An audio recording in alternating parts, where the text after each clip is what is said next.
Hello and welcome to this week's episode of the Vocal Sound Healing Podcast.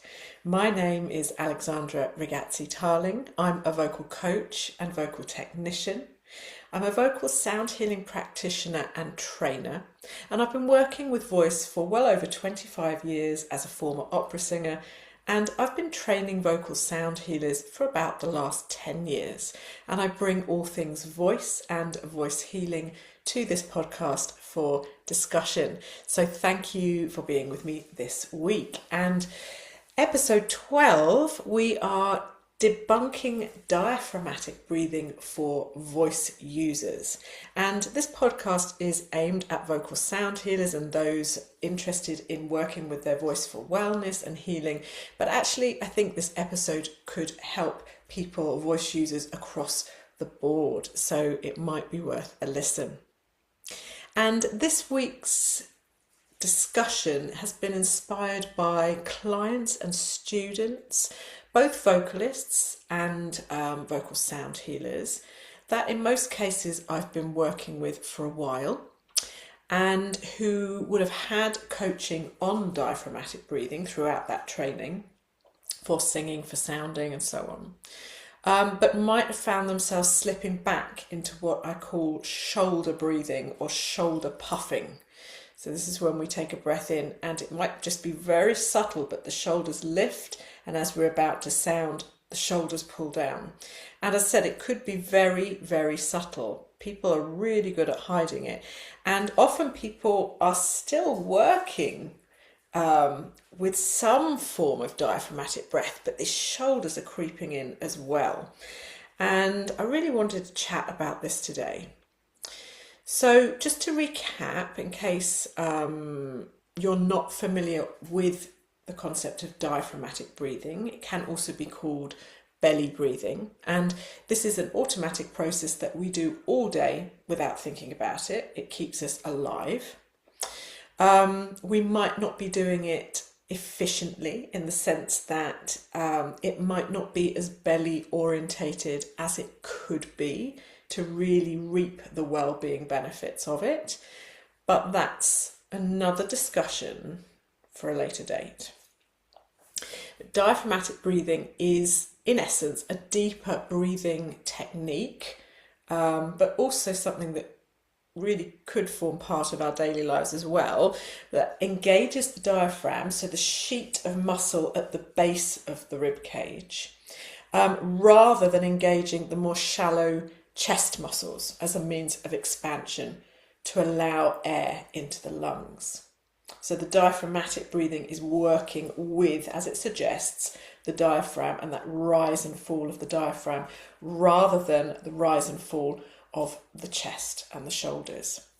So when we soften the muscles of the belly outwards, we allow the diaphragm to release down to its flatter position, and this creates an expansion in the rib cage. As that muscle lowers, the rib cage expands, and from there the lungs are given more space to open, because the lungs are inside the rib cage, and receive that airflow, that air pressure.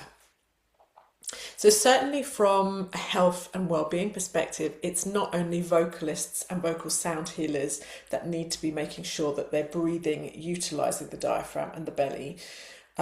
Most people can benefit from this type of breath practice because, the stress of daily life tends to bring the breath higher in the body.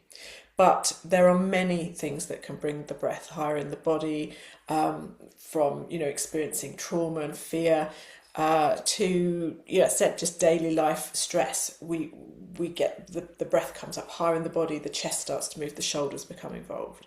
So most of us could get that breath a little bit lower anyway.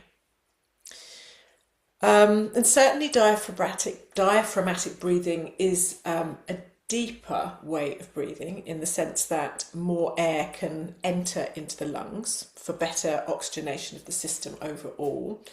And in comparison with chest or shoulder breathing, diaphragmatic breathing is deeper. However, we don't need to be bursting full of air to operate from the diaphragm, to operate our breath from the diaphragm. It's just as much about the exhale as it is about the inhale, and we're going to look at that. It's really about that flow and exchange of air moving in and out of the body, that flexibility, that movement, and especially when we're dealing with voice. So for well-being and nervous system related issues, we absolutely need to be working with the expansion of the body with the breath, and to find that expansion. So we take a deeper breath in, we fill the lungs a little deeper to find that expansion. And it's hard to expand the body without using the breath in that way, because it's working from the inside out. And this is where we might focus on that deeper inhalation, releasing the ab muscles fully, allowing the rib cage to expand and allowing the lungs to fill deeply. And that is a practice for well-being and nervous system issues or regulation. But equally as important is to be able to gently engage the abs slowly inwards on the exhalation to assist the diaphragm with the movement back up. And this is when the lungs are able to empty. So as we said, when we breathe in and we inhale, the belly expands and the diaphragm lowers. As we exhale, the belly gently, just very gently moves in, and that starts the journey of the diaphragm moving back up. And the movement up then creates an opportunity for the air to leave the lungs. So we are in some ways consciously working with the diaphragm, which would be difficult to do on its own because we don't have any sort of nerve connection or feeling with the diaphragm itself. If I said to you, lower your diaphragm, lift your diaphragm, you wouldn't be able to do that without the help of the abdominal muscles, because we haven't got that direct feeling to the diaphragm. But the abs are a fantastic gauge to really help us with that movement of the diaphragm and taking that into the back and into the muscles and so on. But this is important for well-being, to make sure that we are releasing the used air from the body and not storing it. And this is something that I tend not to see in people. We get very used to breathing in and expanding, but this gentle engagement of the breath flow outwards is not always happening. And if that's not happening, then we can't go back to the inhalation. There has to be that movement. It's a two-way process. And for voice use, it's a two-way process. If we're not working on that gentle exhalation, that gentle flow of air to the vocal folds, and I'm going to elaborate on this in a minute, then how can we expand back out when it's time to breathe?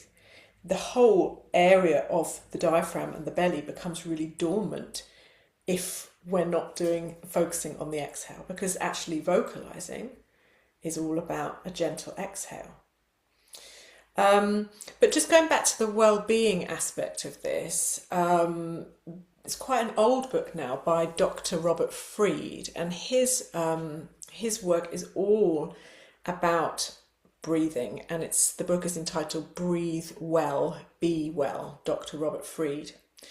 And he suggests that because we're not fully working with how the body was designed to work with diaphragmatic breathing, we might be inhaling but we're not exhaling and allowing that movement inwards, that actually potentially a lot of us are suffering with very mild cases of hyperventilation throughout the day, and we don't even realise it.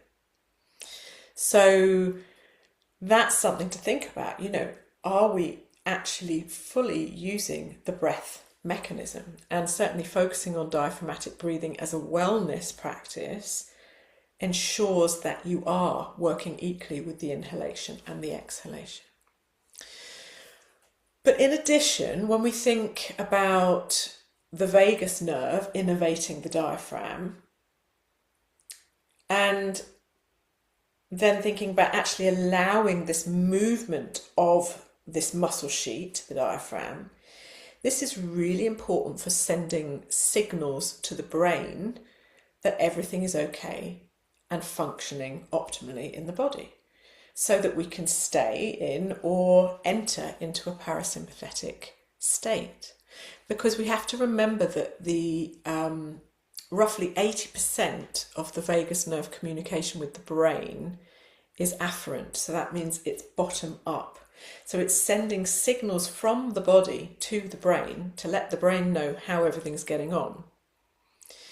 And if at that point where the vagus nerve is innervating the diaphragm, if that diaphragm is not fulfilling its natural job of moving up and down efficiently, then what signal is being sent to the brain? And we know that, the vagus nerve innervates all our major organs, the diaphragm, the voice, all of that. It's constantly sending signals back up to the brain to let the brain know if we're okay or not. And the thing is, we get caught up with taking deep breaths. It's the age-old thing, isn't it? I'm really stressed, I'll take some deep breaths. But we forget about the exhale. We forget about the release. And the thing that brings the body back to its baseline, to ground, and one of the most calming things you can do for your body when you're in a stressed state, is to actually focus on the gentle exhalation phase of the breathing, not the inhale. But often we don't know how to do that. We don't know how to instigate that exhale, and then the shoulders and the chest start coming back in again. So the exhale means a gentle contraction of the abdominals, so moving the belly inwards, like a very gentle, slow squeeze, very gentle. It's not, you're not squeezing it all in, it's very slow, it's very gentle, but it is happening. And then the diaphragm can move back up and facilitate the release of air from the lungs. And once that has been facilitated, then it can move back down and the new air flows in. But we're not getting that two-way process otherwise. You're very likely to experience this two-way process, a sort of forced version of it, if you're doing an exercise like running, really getting the body moving, because you're getting the whole respiratory system working out. And you'll notice that the belly is more likely to move in and out, but probably what you'll see as well is the shoulders moving up and down.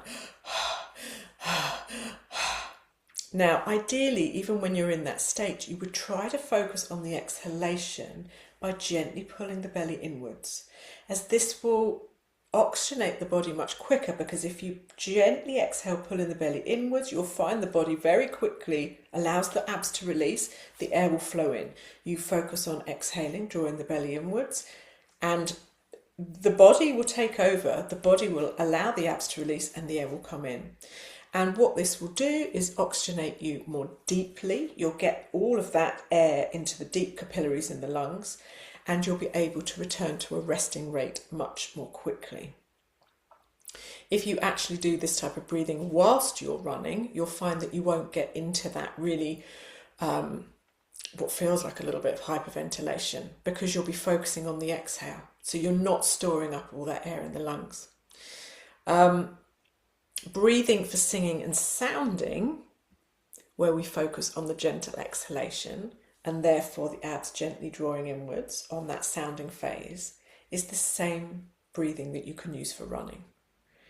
So if you focus on the exhale, the inhale will take care of itself automatically. The body knows how to inhale. You've only got to dive down. I just remember as a child on holiday, and sort of diving down into the swimming pool on holiday and diving down a little bit deeper than I actually realised I was, and then suddenly thinking, oh my goodness, I need to breathe, and coming all the way up to the surface, and then the body took the air in. But the only reason it could really do that is because all the air had gone by that time. Now, I'm not suggesting you take it that far. There are techniques we can use to really assert control over the nervous system, but I'm not going there today. This is about the gentle movement of the belly and making sure that you can gently take control of that breath by lengthening the exhalation. You'll feel the heart rate calm, you'll feel the body gain more awareness, and particularly for vocal sound healers, when you're perhaps working one-to-one with somebody and you're sounding over the body, you're standing in their energy field, and it can be very turbulent standing in somebody's energy field. You're standing in all of their stuff with open awareness and intention. This type of exhalation where you're drawing the belly in is a very good way to ground yourself. It's incredibly powerful and it brings you back into your body and into your awareness. And this is another reason why, in my opinion, vocalizing, we've got all the research, so much research now, but why vocalizing has so many well-being effects. Because we're focusing on the exhale when we sound, not massively, but it is an exhalation. There is air flowing up and out through the vocal cords. The vocal cords are vibrating and it becomes sound. There is an exhalation involved. We're not clogging and blocking ourselves constantly when we sound in that way, trying to draw the breath in. And it's overload in a lot of cases. And that's when the hyperventilation occurs that Dr. Fried was talking about it. It might be very mild hyperventilation, but it's constantly that feeling of drawing in. I haven't got enough air. And before you know it, we're really high in the body, we're really stuck. We've disconnected from the core, we've disconnected from the torso, we've disconnected from the rib cage, we're up here. And he talks about all of the ailments that can occur as a result of mild and daily hyperventilation that we don't know about. Everything from digestive problems, from acidic blood to panic attacks and migraines and more. So it's really worth thinking about this and how you breathe. It's fundamental to life. It's how we were designed to breathe in this way and to get rid of what we don't need in the air, and then breathing in new air, new energy, and so on. So for vocal technique, we absolutely need diaphragmatic breathing, and I'll go into that in a moment. But the thing here is that we don't need a lot of breath to actually sing and sound. And actually, the louder we want to sound, the less breath we need. And that is often hard to get our head around. So if you think about the vocal cords or vocal folds, whatever you want to call them, are about 3/4 of the size of a 5p piece, so absolutely tiny. And they do not perform well under enormous amounts of breath pressure, because you imagine you've got these huge lungs of air and you've got these tiny, tiny little vocal cords straddling your trachea, your windpipe in the larynx. And then you've got this air gusting up from below, and the vocal cords are trying to come together and close, whether in their thin folds or thick folds, whatever. And they're having to fight to get over this airflow. And in some cases, they won't close at all because the airflow is too much.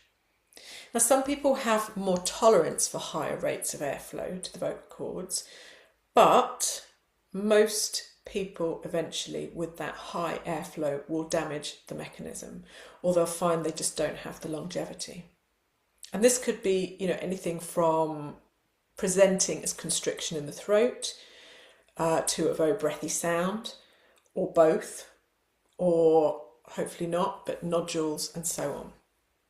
So even if the voice does withstand high rates of airflow to the vocal folds, and you're perhaps not even aware that you're doing that, after some time, especially after years of doing it, you're likely to end up with a huge wobble in the voice and sort of uncontrollable vibrato. And what feels like lack of agility in the mechanism, an inability to sound softly but with contact. You might find that the only way you can sound is to like really put a lot of effort into making that sound. And many of these issues appear as a result of blasting the cords with high pressure airflow over time. You're almost lucky if your voice doesn't withstand it, because if it doesn't, it will make you seek other ways to operate the voice, which are usually healthier. But despite this awareness of how much air we need, we still need the diaphragmatic breath function. So diaphragmatic breathing doesn't mean lots of air. It just means that we operate the mechanism with a gentle release and engagement movement of the belly, and a feeling of gentle expansion, more like engagement from the ribs and the back muscles. Now, anybody with Estill training, as I have, quite a lot of Estill training, you may be twitching by now and thinking, she's talking about belly and air. There wasn't a lot said about it in the Estill training, mainly I believe because Jo still hadn't got to that point yet with the breath in her model. Because there was a big movement and there's discussion about switching off any pulses from the belly to do with breath. But having experienced both Estill and actually many other methods of voice training, and working with voice now for, so many years. I went to music college at 17 with a very high breath flow. And I'd say vocal coaching now for around 20 years. And also acknowledging from a biological point of view that the vocal folds need minimum and consistent airflow to function. You know, they need air because they have to vibrate. We do need air to the vocal folds.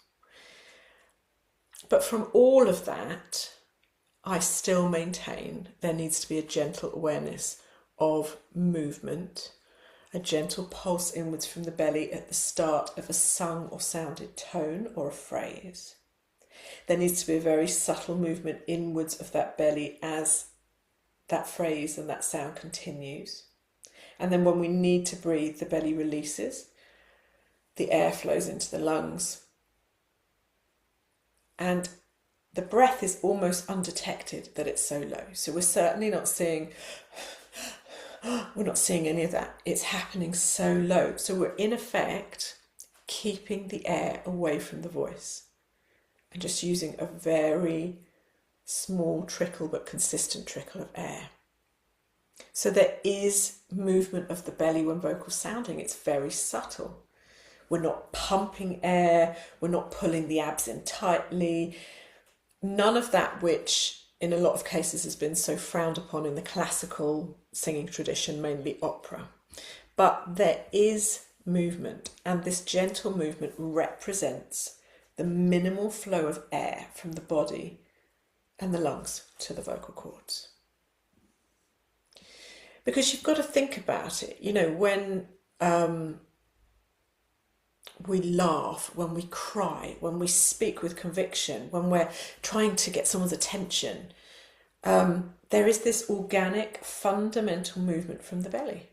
There is from here, and it's subconscious. It just happens. If you look at, you know, a dog whining, the belly's moving. It's the emotional centre of the sound. It's where the desire to sound, the reason that we're communicating, it's where it starts. It doesn't just start from the mind, it starts from the body. And this is all about that embodiment of sound, embodiment of voice. And this brings a whole other vibration to what you're offering vocally, whether you're speaking, whether you're singing, whether you're sounding, toning, humming, whatever you're doing. It's coming from a deeper well within you. And that is linked to diaphragmatic breathing.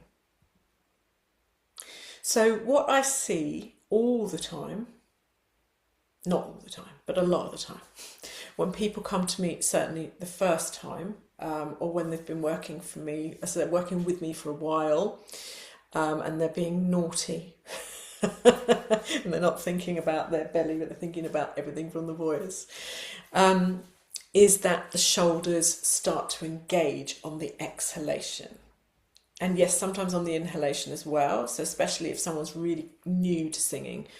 Although I have to say, I do see it with experienced singers as well.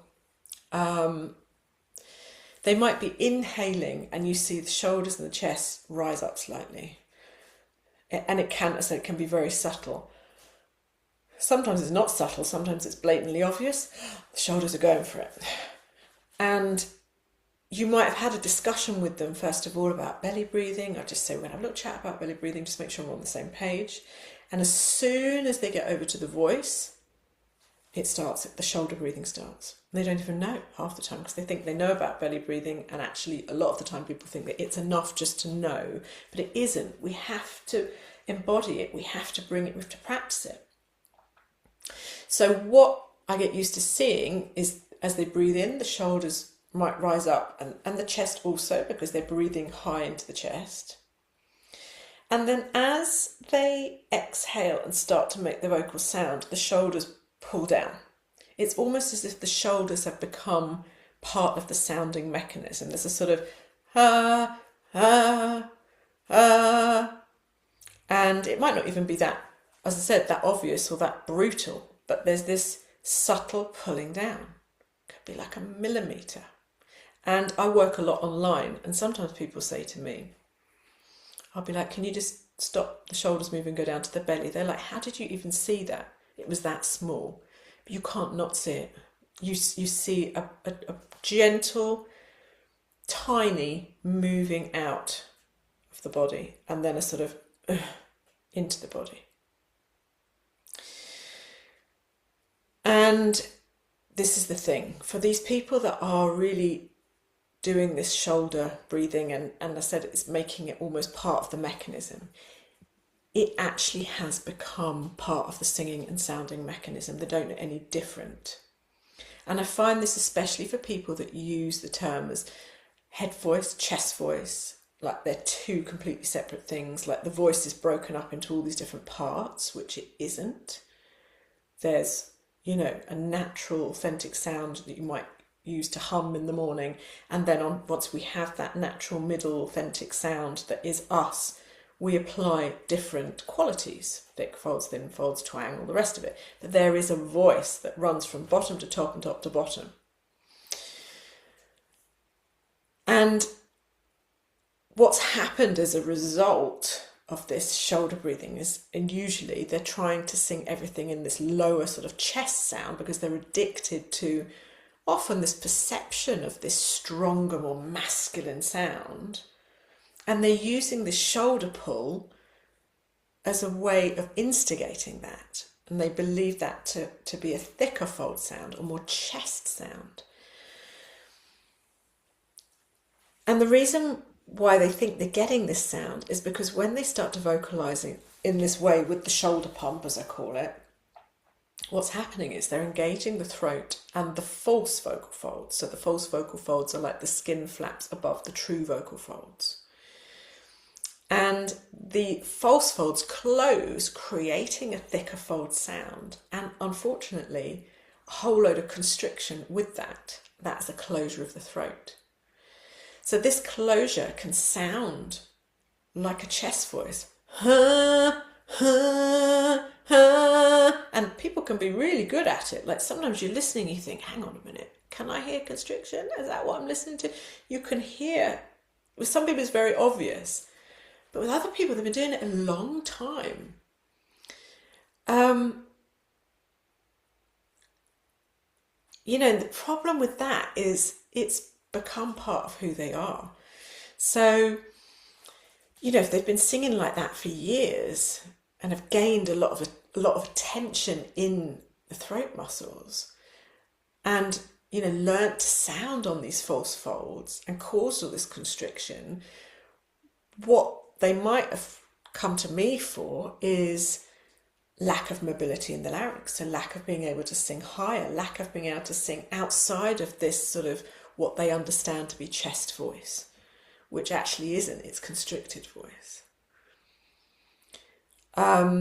They've lost their range, they can't access higher notes, and if they do go into higher notes, it's a sort of fluffy, uncontrollable, what they think is a head voice. So this constriction causes lack of mobility of the larynx, and that means that the larynx is unable to move up and down in the throat. When we sound high, if we go to sound a high note, think and prepare to sound a high note, the larynx moves up. And if you sound a low note, the larynx moves down. That is happening. And so, even by anything from sort of A above middle C, people that are constricting and using those false folds and using the shoulders are complaining that A above middle C is a high note. Really, we're just in a nice sort of middle register there, whatever you're doing, whether you're belting or otherwise. And then they get to that point and that inevitable switch of the registers occurs and the voice flips into what people call, as I said, head voice. Because it has no other choice. It just sort of pops out.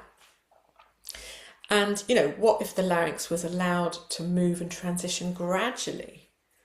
This break, as people call it, and I really don't like that term, the break, could be avoided. And you don't have to have a break. You don't have to have it. In classical singing, it's called the passaggio. And this is like the little pathway. We know that there are register changes throughout the voice, but there are ways to navigate that so you don't get a huge break and a sort of cut off and a flip into another sound. But more on that on another podcast. I did talk about the authentic voice and the middle voice, or your natural voice, I think in episodes 4 and 5, so there's a bit more about that there. So not only lack of laryngeal mobility, but when we start to navigate people away from sounding and vocalising with the shoulders pumping and using the false folds as a result, it can take, some months to rebuild the sound. And, often this whole thing that starts with the shoulders and then you start to look deeper into what's going on in the voice. So it's usually caught up in someone's identity, this low sound, this, it's said like strong masculine sound that's based in constriction versus a softer natural area sound perhaps.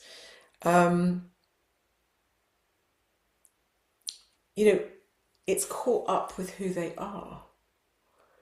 They've been blasting air at the vocal cords for so long and puffing away with their shoulders that the vocal folds can't close properly, or the true vocal folds can't close properly. So, when we then start to open the throat and relieve that tension, we can then get quite a breathy tone because the false folds aren't creating the sound. The true folds are creating the sound. And they're not used to it. They're not used to having, they're used to being sort of blown away and the false folds doing all the work. And then we say, okay, let's just slowly get them back into action. Let's get them moving. Let's get them sliding with very gentle, thin fold sounds. And this can be really, really hard. And it takes a lot of time and a lot of energy and a lot of practice to work this voice back into being. And, this can bring a real crisis for people, not just vocally, but personally, because suddenly the sound they thought they had isn't working anymore. The voice isn't holding up to it. And they're having to rebuild this sound and start to work with the voice and start to work with what the voice is naturally. And that doesn't feel like a very positive thing at the time, but actually it is a huge shift towards understanding how the voice functions and also returning to what I call your authentic sound. So, this can happen to people that have been in the performance profession for years. And then the voice stops working, it stops happening, and they have to find another way. So it's a huge shift, mentally, physically, psychologically, all of it. So in these cases, it's really important to get back to diaphragmatic breathing. And if you're not in that really difficult place, hopefully you're not, hopefully that's just speaking to a few people. If you're just in the place of developing your sound, it's important to remember to practice the diaphragmatic breathing. Because when we move the onset of the sound lower in the body to the belly, so by the onset I mean the instigation of the sound, and I mean really gently to the belly, it's a little pulse inwards to start the sound, and then the belly gently moves in as you sound through the phrase or the note or whatever you're doing. By moving the awareness to this point, there's a feeling of the vocal mechanism from the pelvic floor, so the whole column, all the way up to the soft palate, of being open and flexible. And this isn't just good for vocalizing, this is good for our health. This movement, this actually allowing this mechanism to move, to flow, to vibrate. And if you're constricting at the throat and using the false folds, it's like having a lid welded on top of your larynx, and you'll only be able to achieve sound with force, and that's not sustainable.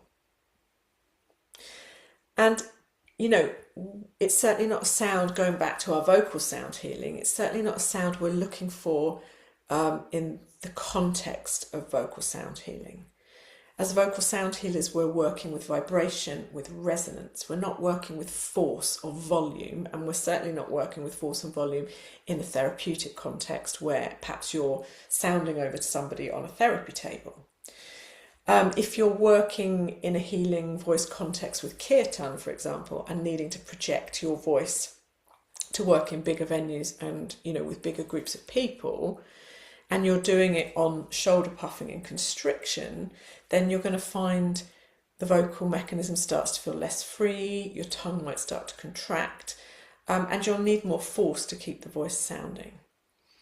Remember what I said at the beginning, sometimes when we want to sound louder, we need less air. It's more precision. There's a certain setup for that. The tongue is forward, where the vocal folds are thicker. We're not using lots of air. We're using less air. And if we don't do this, we might end up feeling croaky or hoarse, over time or after our events, and we might start to notice this sort of lower wobble appearing in the sound. The voice gets the feeling of being heavy, perhaps lower toned, less flexible, and so on. So when we're doing our diaphragmatic breathing exercises and we practice deep breathing, and by that I mean taking full lungs of air, expanding into the body and then exhaling it out, and paying attention to the exhale by drawing the belly in all the way before it releases and expands again. This is great for opening the torso, the rib cage, for finding that two-way flexibility we talked about, the inhalation, the exhalation in the movement of the belly. But for some people, if you've only ever been used to pulling the belly in, and you might find that, for example, if you've been a dancer your whole life, or you've been living with trauma and pulling in helps you feel safe, or conversely, you might find that you have difficult engaging and gently moving the ab muscles inwards if you've had surgery in that area, for example, and you've built up scar tissue, or you've just lack of nerve feeling to that area. And we're all coming from a different place with this. But we need diaphragmatic breathing to help us explore that widening and that contraction of the body and the torso. But even then, when we take the breath in, we don't need to fill above what feels like the sternum into the chest. Better to keep the breath low and practice filling out widthways, because if you're taking it upwards, you're just going to be filling up into the chest, and then you're going to have that unwanted engagement into the chest, the shoulders, the subglottal pressure of the air coming up under the vocal folds. And we want to get away from that. And we definitely want to get away from practicing anything like that. So we take the air, what feels like as far as the sternum, and we work with that. And you can practice expanding below the sternum. And actually when we do that, the chest actually lowers. It doesn't engage up, it actually lowers, and it frees the vocal mechanism. So, when we take that type of practice to our singing and our vocalizing, we're already coming from a place of not filling to the brim with air and engaging the upper body. For our singing and sounding, we want the same muscles that widen the torso, the intercostal muscles between the ribs, but we're only going to be using half the air again. So we might have practiced filling up as far as the sternum into the ribs. Imagine if you just took half that air, but you could still access the engagement and the width in the body. So once we've found that width, it's there. So you can practice deeper breaths when you're not singing. But once you start to sing and sound, we want that width that you found, so you know what engagement feels like, but we don't want all the air. So in effect, for vocal sounding, you're only needing as much air as you would take to speak to someone. When you inhale to speak to someone, but you're inhaling lower, and that's about as much air as you need. During your sounding, if you're singing a song or you're doing long vocal tones, it's the belly release you need to focus on to give you as much air as you need. And I stand corrected here, it's the two-way process you need to focus on. But it is that release, always releasing the belly to breathe back into the engagement. Release the belly to breathe back into that inwards engagement as you sound. It's managing that two-way process. And it's becoming really adept at that two-way process. Because we're not going to see you breathe when you work like that. We're not going to see any movement of the upper body. We're not going to see any gasping, anything like that. So, some simple pointers. What we want to look out for when we're practicing is, one, when I breathe to sing and sound, am I engaging shoulders and chest upwards? When I begin to sing and sound, am I pulling the shoulders downwards? And it might be really subtle. You're going to have to really do a little investigation and catch yourself as well. Perhaps you might not notice it when you're doing a class or something like that. Really keep that awareness. Notice what's going on. And then also look at how much air you actually need. Ask yourself, can I rely on that belly expansion alone, as much air as I would take to talk to somebody? If I'm about to talk to somebody, I gently expand the belly. Yes, you probably can, but it will take some getting used to, because we've got to work out those old patterns, and you might have been with those old patterns your whole life. The exhalation is a gentle one, a consistent journey of air on the exhale. This is breath flow. It's minimal but consistent. We need breath flow. If we don't have that flow of air up and out, we can't expand and retake air in, because there'll still be air in the lungs. And often we can have the lungs full of air and it feels like we are running out of breath. That is hyperventilation. So there's a lot of things going on. If you're shoulder puffing, you won't have a consistent flow of air, because you'll have no control over how that air is leaving your body, leaving the lungs to the vocal cords and so on. It's an illusion of control, really, but there is some control there. If you're puffing, you've got just such a shallow breath, you'll be at the end of your breath and that's it. And with the shoulder puffing, the vocal cords get used to functioning on this sort of stop-start air. And it can be very difficult to get any sort of expression or phrase in that. It will always have this sort of forced aspect to the sound. So it's a gentle, consistent exhale. We're not pulling in. We're not tensing. It's gentle, consistent, very small, led by that gentle belly movement. and maintaining an engaged sense of width in the torso. So as the air leaves the body, you don't need to contract the torso with it. There's a sort of positive and negative going on. You're holding space for the mechanism, but the breath flow is still engaged. It's engagement, not rigidity. So I think we could talk about this for hours, and there are subtle aspects to it, and everyone is very slightly different, but that's an overall idea of diaphragmatic breathing for, hopefully for health and well-being, but for voice use as well. And I hope that's been helpful in some way. It's the 13th of March 2026 today as I record this, and on the 10th of May 2026 at the Green Door Centre in Bosham in West Sussex, a friend of mine, a vocal coach friend of mine and a vocal sound healing friend of mine, Sarah Stevenson, we are collaborating on a workshop called The Many Colours of the Voice for Healing, a technical introduction. And we will cover lots of technical aspects of voicing in a healing context, with lots of info on physiology, how the voice works, really getting into all of that. It's very experiential and nobody has to sound on their own. We will be looking at this breath as well. But it's a great day if you want to dive into that technique and give yourself a confidence boost with your singing and sounding. And as I said, it's aimed at those in voice healing. So whether one-to-one, kirtan and so on. It's relevant for all voice users, but it will be taught in a healing voice context. And you can find booking for that in my bio on Instagram and Facebook or on the website. So thank you so much for joining me, everyone. I hope to be back again next week with our next episode. It's always a pleasure to spend time with you, and thank you for giving me your time. And I look forward to seeing you again soon. So take good care, folks. Don't forget to like and subscribe to the channels, and I will see you soon. Bye for now.